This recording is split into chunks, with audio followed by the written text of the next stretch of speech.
Joining me now, Captain Bob Wells, former National Security Advisor to Vice President Dick Cheney. Thank you for joining us. You heard Colonel North say there, it is murder. It is a travesty and it is murder. How could Russia and President Putin not be involved in this? Thank you very much, Heather. I think the facts will prove out that there's quite a bit of Russian involvement inside Ukraine. But I think a larger point, picking up what Mr. North said, and that is it needs an extraordinary response from the United States. This isn't just the traditional response in wake of the Russian incursion into Crimea. This is the second wake-up call for the United States. This is a time for extraordinary leadership. This particular incident is incredibly significant with regard to the timeline, with regard to the ascendance of Russia. Also the fact that there are so many nationalities involved, the British, the Netherlands tragically, the Malaysians, the Australians, the Philippines, the Americans that were lost. Our prayers go out to them and their families.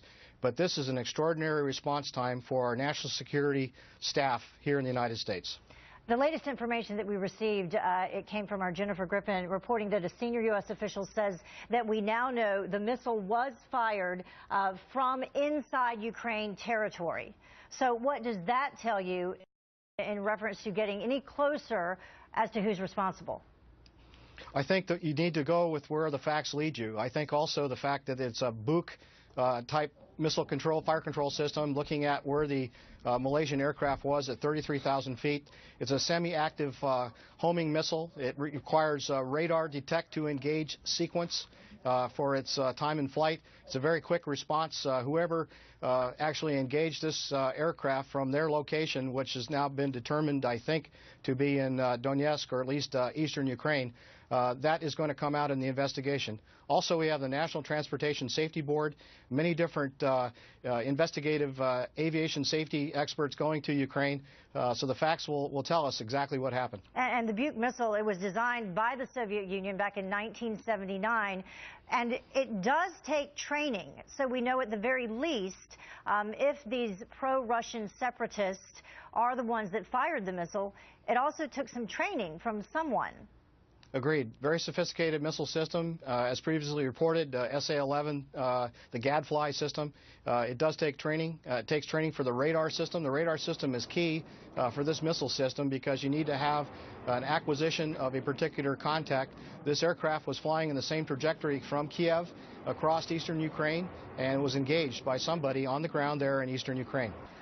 You know, we have President Putin today calling for a ceasefire, but I want to ask you specifically about his comments yesterday. His initial comments where he placed blame, and he said, quote, that the state over whose territory this took place bears responsibility for the awful tragedy. He refrained from saying who he believed fired the missile.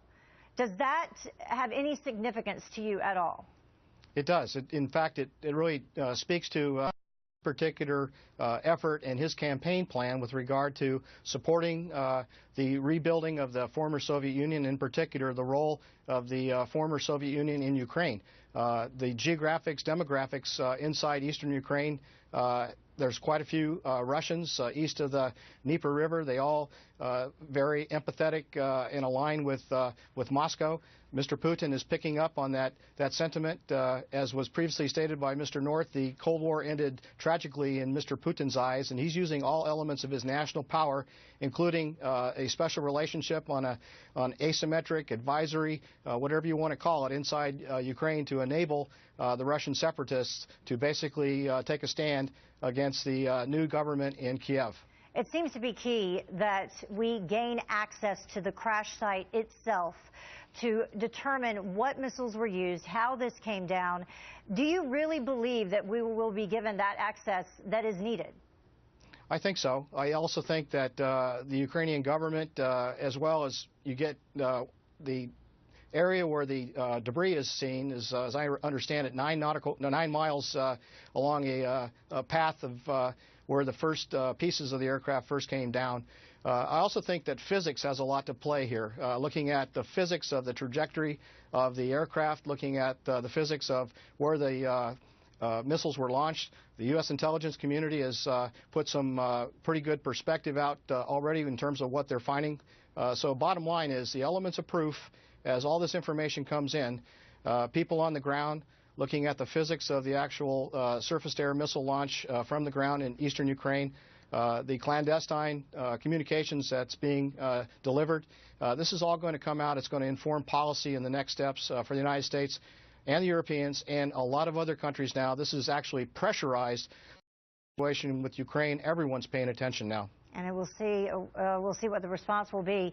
Captain Bob Wells joining us. Thank you. Thank you, Heather.